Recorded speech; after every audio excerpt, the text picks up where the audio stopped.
20.1. So this is on page 12 of the notes. It's the third page actually, if you were looking at the PDF of those notes. So what I want to do is I wanted to go over number 1, and I also wanted to go over number 8 on that page. Number 1, we have, let's see, so we have 3x squared minus 9 equals negative 6. And for numbers 1 and number 2, I said I wanted you guys to use the method 1 of graphing. So method 1 means that we want to get all of these terms on one side of the equation. We want to get them all on the left side. So in order to do that, that means we need to move this negative 6. So in order to move it, we do the opposite of what we see. We see a negative 6, we add 6. Whatever I do to one side, got to do it to the other, right? Because we are fair people of math. So what we're going to end up with is the 3x squared negative 9 plus 6x is a negative 3 equals 0. So now we are left with this f of x is equal to 3x squared minus 3. This is what we want to graph. Now in order to do that, this is in standard form. So what that means is, remember, we want to find what is the axis of symmetry. Axis of symmetry, right? X is equal to negative b all over 2a. That is our formula. So we want to just plug in what we know. Negative b, what is our b here? Our b is always the number in front of the x. We don't have an x term though, we've only got an x squared. So here our b is 0 all over 2. A is the one in front of the x squared, so here that would be 3. 0 divided by anything is always 0, so here we know our x is equal to 0. That doesn't give us our whole vertex though, right? If we're looking for our vertex, that means we want to also find our y value. Lucky for us, we just plug it into the original equation, right? We had 3x squared minus 3. Now we know what x is. X is 0, so we just want to plug that in anywhere we see an x. 0 to the second power is 0. 0 times 3 is just 0, right? So we end up with 0 minus 3, and we are going to end up with y equals negative 3. So our vertex is 0, negative 3. Now, from there, that's only one point. So technically, if we want to start our graph over here, we can do that. Let's go ahead, let's start it. Let's put it down here in the bottom. So we want to go on here. It looks like they are going by 5s. So there you go. Negative 5, negative 10, negative 15, negative 20. Their x's are all going by 1s, 5, 10, 15, negative 1, negative 2, negative 3, negative 4. So if we want to graph this point right here, 0, negative 3, we go to 0, down to negative 3, that's about right here-ish, right? Somewhere around there. Now, that's only one point. We need to find more points. So I am going to just plug this into a table, and we're going to see what we pop out with. So I always put my vertex as the middle point. So I'm going to have 0, negative 3 is the middle point. That's my vertex. So we don't even need to show the work, right? We've got that right there. And then to find the rest of my points, I always like to look at like about 5 of them, right? I look at 2 going the opposite way, so what goes on the other side of 0 is negative 1 and negative 2, and then on the other way we go 1, 2, right? Just go in order. Now, what we're going to do is we're just going to plug these into our equation, right? If we simplify that down, we are going to end up with 9. This one, same thing, plug it into our equation that we had up here. If we simplify that down, we are going to end up with 0. Now, do we even need to do the work for these two? We don't actually need to, because we know that if this is the vertex, that's also our line of symmetry, right? Line of symmetry. So that means that whatever is on the top side of that, or on the left side technically, right, is going to be the same on the right side. So if negative 1 is 0, 1 is also going to be 0. If negative 2 is 9, 2 is also going to be 9 because this is a mirror image, right? So now we just pop these points. We got -2, 9 is up here. -1, 0 right here. 1, 0 right here. 2, 9 about there. And we will go ahead and we will connect the dots. Now, for method 1, what we need to find now is where does this graph cross the x-axis? And we see that there are 2 points. Let's get a different color out so we can see it.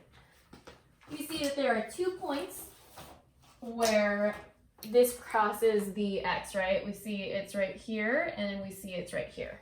What are those 2 points? This one is a -1, that's a +1, right? So our 2 solutions are x equals -1 and x equals +1 because that's the points where it's crossing the graph.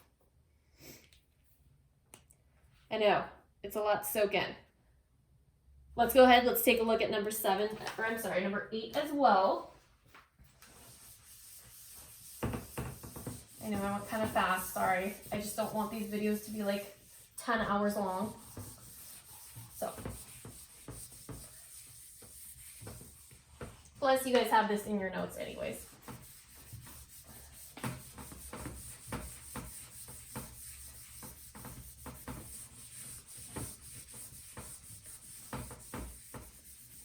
Okay, now what we want to do is we want to look at number 8. And this is because this is a different method now. This is method 2.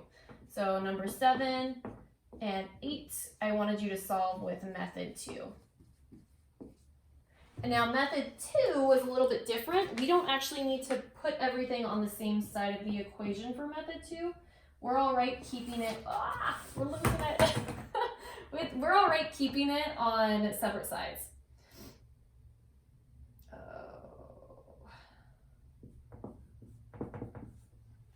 So what we want to do is we want to get this k to the other side. So we are going to add 4 to both sides. That way we end up with just the x plus 2 squared over here.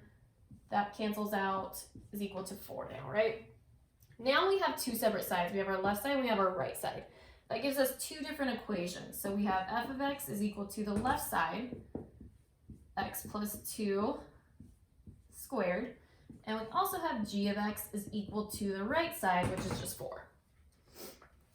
So what we want to do here is now, again, we just want to graph these 2 sides. So I'm going to look at, we gonna have enough room down here? No, let's not. Let's go move it to the other side.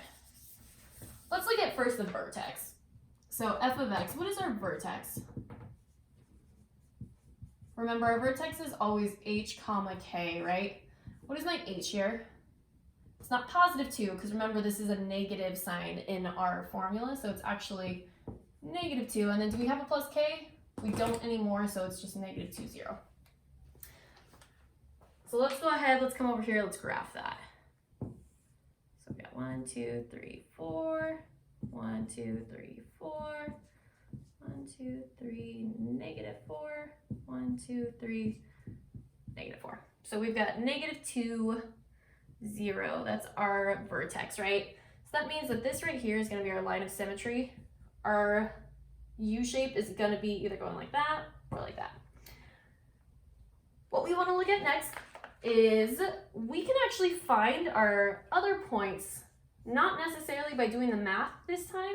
It's a little bit easier when we have it in vertex form, right?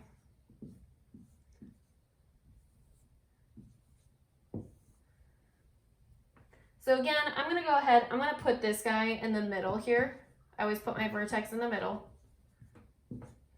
And then I just go from there. So what's one smaller than -2? We got -3 and then -4. What's one bigger than -2? -1 and then 0, right? So always put the vertex in the middle, go from there. Now, this one, we actually don't need to plug in any information. We can find this by using A. What is my A here? My A is the number in front of the this part right here, whatever's being squared, right? We don't see a number there, so we always assume it's a 1, right? So to remember, if I am going 1 to the left or 1 to the right from the vertex, I am adding this to the number. So if I'm going 1 to the left, 0 plus 1 is just 1. If I'm going 1 to the right, 0 plus 1 is 1. So we can actually use A to find both of those. We don't actually have to plug it in. This one we actually do plug in because we don't have any fancy formulas for that. -4 plus 2 is -2. Squared is 4. This one is a mirror image, right? If it goes 0, 1, 4, it's going to go 0, 1, 4 in the opposite direction. Let's go ahead and graph it. -3, 1. -1, 1. -4, 4. 0, 4. Draw our parabola. That is f of x. Now, don't forget, we also need to graph g of x as well. This time g of x, let's get another color. G of x is just 4, right? So that's just going to be a straight line going through 4. That's g of x. Now, for method 2, we're not finding where it crosses the 0. This time we're finding where do these two intersect. So this one intersects here at, what is the x value there? It's at 0, right? It's at the origin. And this one intersects here, which is at what? -4. So my solutions for this one is 0 and -4. I hope that kind of helps.